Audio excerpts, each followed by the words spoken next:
দেয়ালে ঝুলছে আন্দোলনে নিহত আবু সাঈদ মুগ্ধ সহ হাজারো ছাত্র জনতার উপর পুলিশি হামলার ছবি। স্থান পেয়েছে ছাত্রলীগের নির্যাতন সহ ফ্যাসিস্ট সরকারের পালিয়ে যাওয়া পরবর্তী উচ্ছ্বাসের দিনগুলিও। প্যাভিলিয়নের বাইরে চলছে জুলাই বিপ্লবের বিভিন্ন ভিডিও চিত্র প্রদর্শনীয়।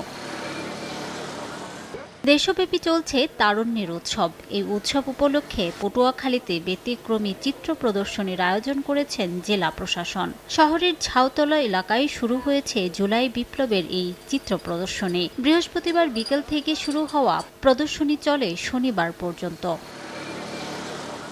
জুলাই বিপ্লবকে ধারণ করে আগামীর নতুন বাংলাদেশ গড়ার জন্য সকলে ঐক্যবদ্ধভাবে কাজ করার কথা জানান দর্শনার্থীরা।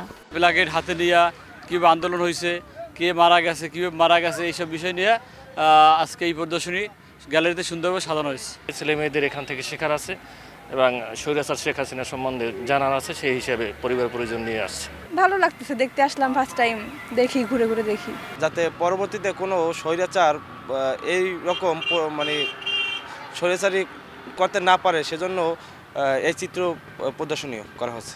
জেলা প্রশাসক জানান, এখনও দেশ বিরোধী ষড়যন্ত্র হচ্ছে। সেই ষড়যন্ত্র মোকাবিলা করতেই এ ধরনের আয়োজন।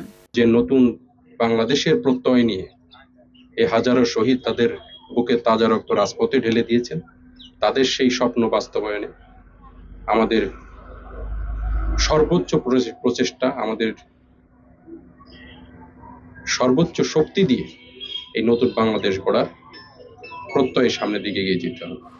জুলাই গণ অভ্যুত্থানে পটুয়াখালীতে নিহত হয়েছেন ২৫ জন, আহত হয়েছেন ৬৪ জন। সময় সংবাদ, পটুয়াখালী।